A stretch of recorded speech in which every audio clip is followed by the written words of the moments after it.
Salut à tous et bienvenue pour une nouvelle vidéo. Aujourd'hui, comme prévu, on continue la série de réponses aux questions que vous m'envoyez suite aux vidéos que je fais chaque semaine sur YouTube. Et aujourd'hui, on va traiter une question sur le temps sous tension que Kevin m'a envoyé et que j'ai trouvé particulièrement intéressante, étant donné que c'est l'un des facteurs de la prise de muscle, de l'hypertrophie musculaire quand on est naturel. Mais avant de commencer, vous en avez l'habitude si vous me suivez depuis un petit moment. Si ce n'est pas encore fait, je vous invite à souscrire à ma formation gratuite à destination donc des pratiquants de musculation sans dopage. C'est les meilleurs conseils que je peux vous donner après 20 années de pratique. Et oui, le temps passe vite. Après 15 années à coacher via mon site rudicoya.com, notamment à distance. Et ça va vous éviter de faire pas mal d'erreurs que j'ai pu faire et que je vois encore faire. Ça va réduire drastiquement vos chances de vous blesser. Et surtout, ça va vous permettre de progresser beaucoup plus rapidement en vous concentrant sur des choses essentielles qui sont rarement conseillées, qui sont rarement abordées, que je garde exprès en plus pour cette formation gratuite et que je ne mets pas dans les vidéos. Donc si ça vous intéresse de gagner du temps, je n'en doute pas, c'est le premier lien dans la description. Croyez-moi, vous ne serez pas déçus et ça va vraiment vous aider à mieux progresser. Alors aujourd'hui, je voulais traiter la question de Kevin parce qu'en effet, souvent on parle dans les Superphysique podcasts des 3 facteurs de l'hypertrophie musculaire. On parle de la tension mécanique, c'est-à-dire des charges qu'on utilise, les poids qu'on met sur les barres, qu'on sélectionne sur les machines, du stress métabolique, c'est-à-dire du temps sous tension durant la série. Par exemple, si on fait 15 répétitions, c'est pas équivalent à 3 séries de 5, même si on met plus lourd sur le 3 séries de 5, parce que c'est le temps sous tension durant la série qui nous intéresse pour l'hypertrophie musculaire. Et j'aime bien rajouter le temps sous tension durant la séance pour un même muscle, c'est-à-dire le volume d'entraînement pour un même muscle, parce que sinon, effectivement, on peut faire la série la plus longue possible et on se rend compte avec les années qu'il faut un certain volume d'entraînement. J'avais fait un article d'ailleurs à ce sujet sur mon site rudicoya.com qui s'appelle le volume optimal d'entraînement en musculation. Si vous tapez volume optimal musculation, vous devriez tomber dessus sur n'importe quel moteur de recherche. Donc il faut un certain volume. Donc il y a ce stress métabolique durant la série et durant la séance. Et le tout doit être couplé à la progression. On doit progressivement augmenter les 2 facteurs à terme, c'est-à-dire mettre plus de poids et faire des séries plus longues. En règle générale, ce qu'on fait, c'est qu'on part sur le principe que quand on a un niveau débutant, semi-débutant ou intermédiaire, le plus rentable, ce qui fait prendre le plus de muscles, c'est d'augmenter les poids. Donc on cherche à atteindre rapidement, entre guillemets, du moins le plus rapidement, au moins de faire une rep à 100 kg au coucher. C'est un peu le Saint Graal quand on débute. Je m'en souviens encore quand je l'ai passé quand j'avais 16 ans. C'était la consécration, ça y est, une fois 100, on est super content. Et progressivement, à mesure qu'on progresse, que les charges sont de plus en plus lourdes, on se rend compte que c'est pas sans risque et on va chercher plutôt à maximiser le stress métabolique en, par exemple, diminuant les temps de récupération entre les séries ou en faisant des séries plus longues pour éviter de finir complètement en miettes. Toujours en ayant en tête ce 3e facteur qu'est la progression.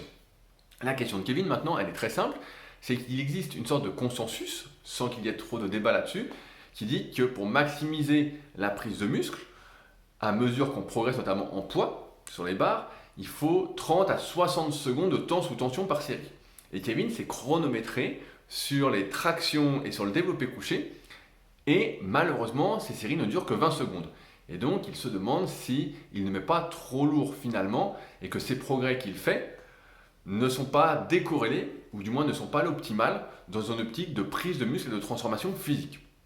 Et je trouve que c'est une excellente question parce qu'effectivement, ça m'est déjà arrivé aussi de chronométrer mes séries et de me rendre compte que sur une série de répétitions, quand on cherche à aller le plus rapidement possible, elles sont loin de durer 30 secondes, parfois elles durent même moins de 20 secondes.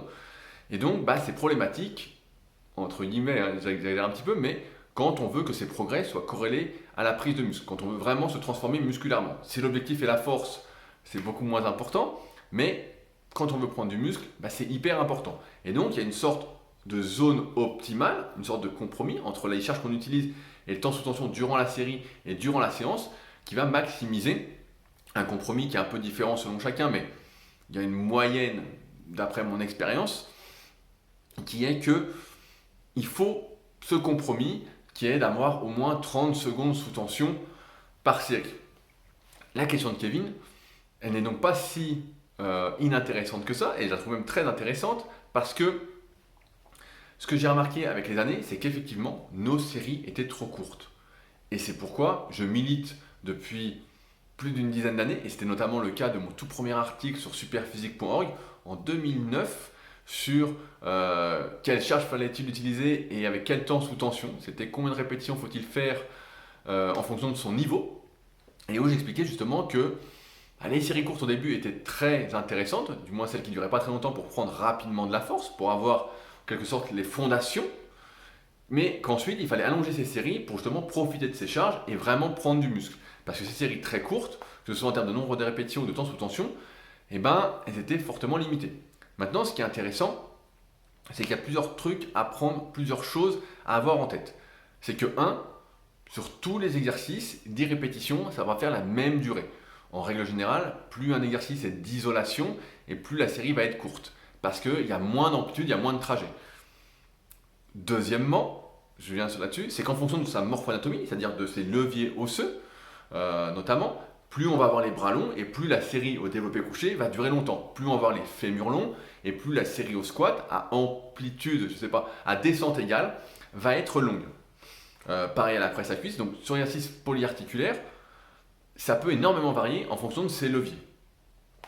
Troisièmement, on pourrait se dire alors que si on fait une série de 10 répétitions et que pour beaucoup, entre guillemets, c'est l'optimal, suivant certains spécialistes, eh ben, il suffirait de ralentir ces séries.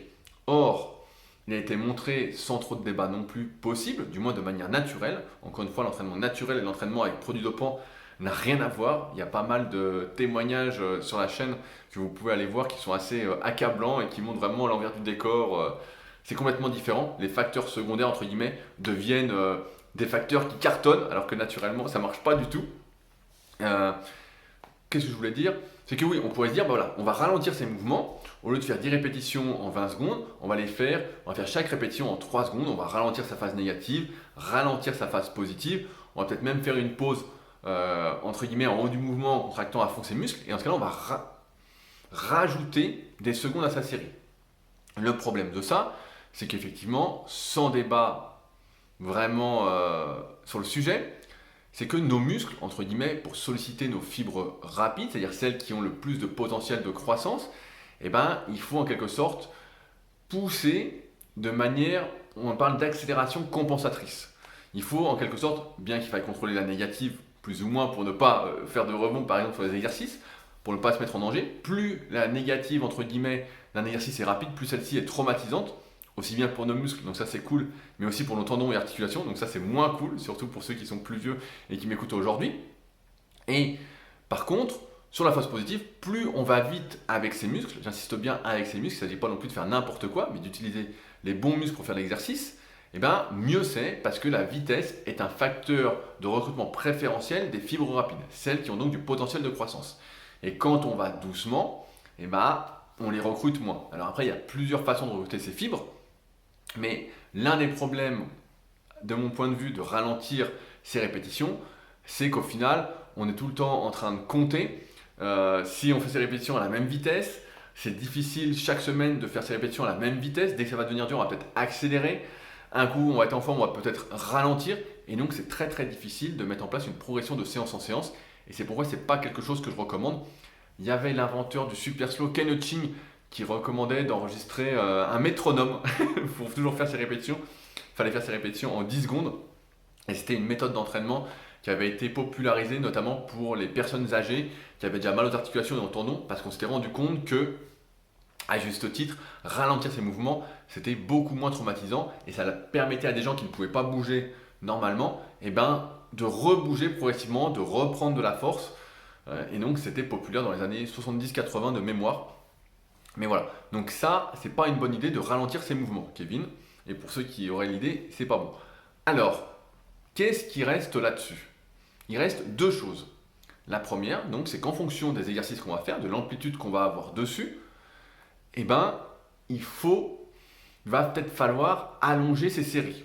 C'est un des points que je défends notamment dans le tome 3 de la méthode Superphysique, en expliquant que, en fonction des exercices, on ne doit pas utiliser la même fourchette de répétition. Ça tient à plusieurs facteurs, comme les facteurs limitants, mais ça tient également à l'amplitude de mouvement. Une série de 10, encore une fois, par exemple, sur du curl, c'est pas comme une série de 10 à la presse à cuisse où on aurait une bonne amplitude. Pareil, si vous faites des mouvements partiels, c'est-à-dire sans monter à fond ou sans descendre à fond, nous, à une époque, avec Superphysique, beaucoup de membres de la team Superphysique faisaient par exemple des tractions partielles en montant jusqu'au nez, en montant jusqu'au front. Alors forcément, le mouvement a été raccourci de moitié, et pour compenser, tout naturellement, sans qu'on ait tout ça en tête, eh ben, on faisait beaucoup plus de répétitions. On faisait des séries de 20, 25, 30 répétitions. On était vraiment très très adepte des séries longues. Et donc quand on fait du partiel, vous comprenez que comme le mouvement est plus court, il faut compenser en faisant des séries plus longues. Sinon, ça fait des séries encore plus courtes, et donc on s'éloigne de notre objectif. Donc en fonction des exercices, on ne va pas adopter la même fourchette de répétition. D'autre part, ça veut dire que si demain vous prenez votre chronomètre et que sur un mouvement classique, votre série de 10 ne dure que 20 secondes, il va falloir allonger vos séries. Au début, on a peur parce qu'on pense, et j'ai pensé aussi ça à mes débuts, que lorsqu'on fait des séries de 12, de 15 ou de 20 répétitions, ça va sécher nos muscles, ça va faire apparaître les détails. C'est pas du tout vrai. Ça va seulement vous mettre dans la bonne fourchette, dans l'équilibre, dans le meilleur compromis pour la prise de muscle. Et ça, c'est important de l'avoir en tête. Vraiment très important. Il y a d'autres solutions qui peuvent s'offrir si vous n'aimez pas faire des séries longues. On en parlait d'ailleurs dans le dernier Superphysique podcast. Ça peut être de faire des supersets en post-fatigue. Ça, c'est quelque chose que j'aime particulièrement bien, notamment pour les muscles qu'on aurait en retard, pour les muscles, ce qu'on appelle points faibles, qu'on qualifie de points faibles. Et ça pourrait être intéressant, donc par exemple de faire du développé couché et pour augmenter le temps sous tension, d'enchaîner avec une série d'écartés. Il y a plusieurs manières de faire, je ne vais pas m'étendre dessus dans cette vidéo. Je crois que j'avais fait une vidéo sur la post-fatigue sur la chaîne, donc vous pouvez aller voir pour ceux que ça intéresse. Elle date un petit peu, mais elle est toujours d'actualité, mon avis n'a pas beaucoup changé. Comme quoi, on ne réinvente pas la roue.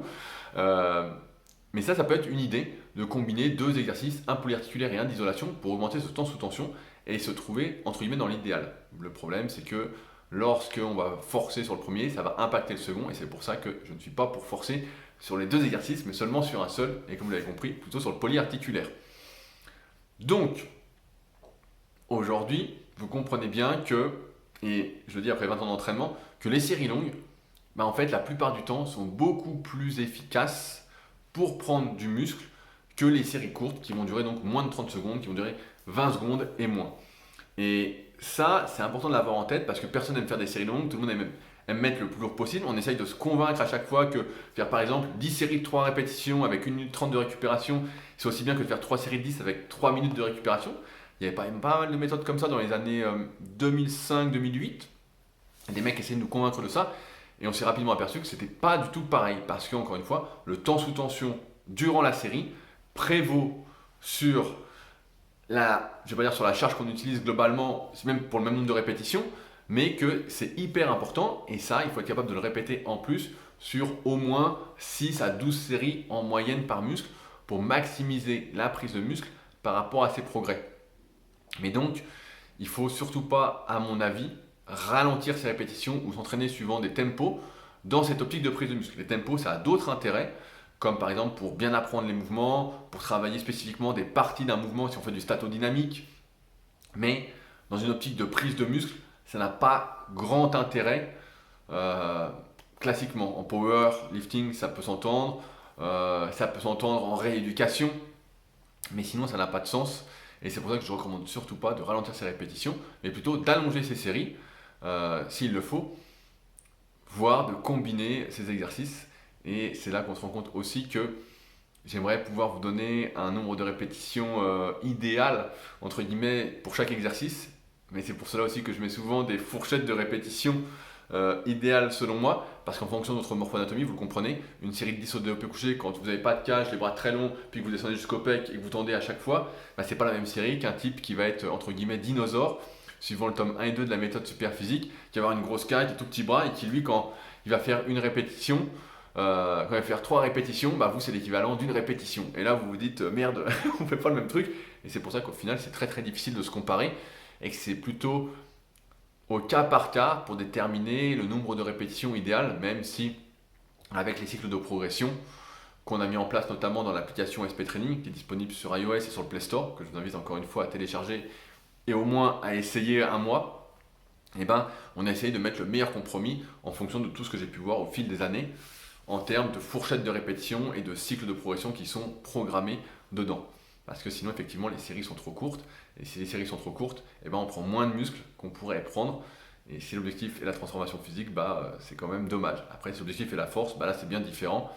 Mais ce n'est pas sur les mêmes facteurs qu'on va jouer. Ce n'est pas les mêmes facteurs pour l'hypertrophie musculaire que pour la force, même si c'est pas mal relié sur le long terme.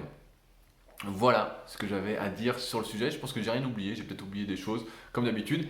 Si vous avez besoin de précision ou j'ai oublié certaines choses, n'hésitez pas à utiliser l'espace commentaire, c'est directement sous la vidéo.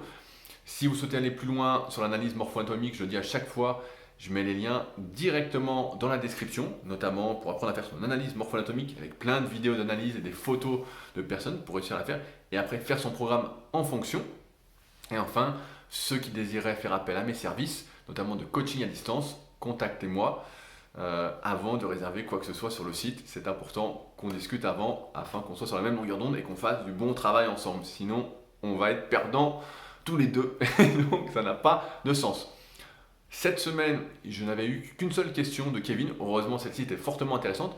Et je tiens à redire, n'hésitez pas à me contacter. Il y a le lien dans la description. Si vous avez des questions ou autres, ces vidéos continuent parce qu'il y a vos questions. Donc, ça dépend de vous. Et comme j'ai à cœur qu'on avance ensemble, ça dépend de vous.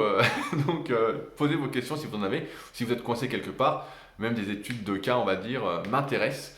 Parce que vous n'êtes sans doute pas les seuls à avoir les problématiques que vous avez. Et ça peut sans doute intéresser plein d'autres personnes. Donc le bouton contact, le lien contact est dans la description.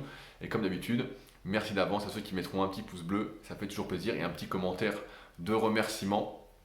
Ça, c'est plus important que vous ne le croyez. Et enfin, si ça vous intéresse, n'oubliez pas de vous abonner. Mais ça me paraît logique. Voilà. Sur ce donc, on se retrouve la semaine prochaine pour une nouvelle vidéo. Allez, salut!